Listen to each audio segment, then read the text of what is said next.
Hi friends, welcome to Shri Sainatha kitchen. அனைவருக்கும் சாய்நாதா கிச்சனின் இனிய ஆங்கில புத்தாண்டு வாழ்த்துக்கள். இப்போ நான் கேரட் ரவா கேசரி செய்ய போகிறேங்க. அதுக்கு ஒரு வாணலில் 2 டேபிள் ஸ்பூன் நெய் ஊற்றிக்கிறேங்க. நெய் சூடானதோ 10 முந்திரி எடுத்து உடச்சி இருக்கேன், அதை சேர்த்துக்கிறேன். முந்திரி லேசாக கலர் மாறட்டும். இப்போ இதில் உலர்ந்த திராட்சை ஒரு 20 போல் சேர்த்துக்கலாங்க. இது நல்லா பபிள்ஸ் வர வரைக்கும் நல்லா வறுத்துக்கலாம். இப்போ இது கூடவே 2 கேரட் எடுத்து துருவி வச்சுருக்கேன், அதையும் சேர்த்துக்கிறேன். கேரட்டு நல்லா வதக்கிக்கலாம்.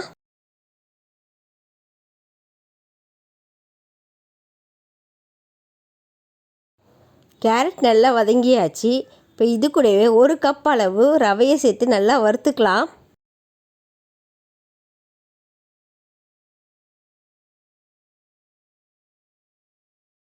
இப்போ ரவை நல்லா வறுபட்டாச்சு. ஏற்கனவே நான் 2 கப் அளவு தண்ணி ஊற்றி அதில் ஒரு பிஞ்ச் அளவு உப்பு போட்டு நல்லா கொதிக்க வச்சுருக்கேன். அந்த தண்ணியை இப்போ ஊற்றிக்கிறேங்க. இப்போ நல்லா கலந்து விட்டுடலாம்.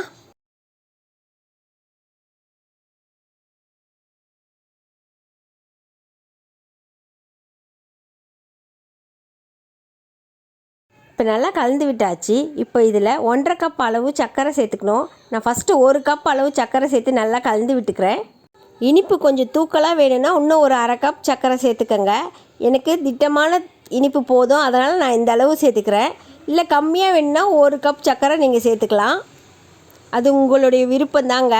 இப்போது நான் இன்னொரு 1/2 கப் சர்க்கரை சேர்த்துக்கிறேங்க. இப்போ நல்லா கலந்து விட்டுக்கிறேன். கட்டி இல்லாமல் நல்லா கலந்து விட்டுக்கலாம்.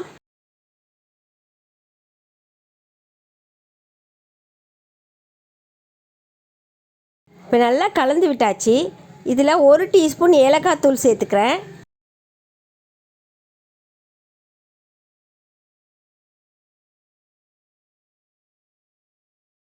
இப்போது இதில் 2 டேபிள் ஸ்பூன் நெய் சேர்த்துக்கலாங்க.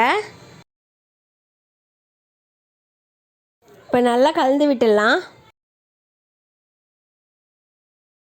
நம்மளுடைய சுவையான கேரட் ரவா கேசரி ரெடி ஆயிடுச்சிங்க. இதை நீங்கள் வீட்டில் ட்ரை பண்ணி பார்த்துட்டு எப்படி இருக்குன்னு கமெண்ட் செக்ஷனில் சொல்லுங்கள். நம்ம சேனலை சப்ஸ்கிரைப் பண்ணாதவங்க சப்ஸ்கிரைப் பண்ணிவிடுங்க. இந்த வீடியோ பிடிச்சிருந்தா லைக் பண்ணுங்கள், ஷேர் பண்ணுங்கள், சப்ஸ்கிரைப் பண்ணுங்கள், பக்கத்தில் இருக்க பெல் ஐக்கானை கிளிக் பண்ணிக்கிங்க. தேங்க்ஸ் ஃபார் வாட்சிங். அனைவருக்கும் சாய்நாதா கிச்சனின் இனிய ஆங்கில புத்தாண்டு வாழ்த்துக்கள். தேங்க்யூ.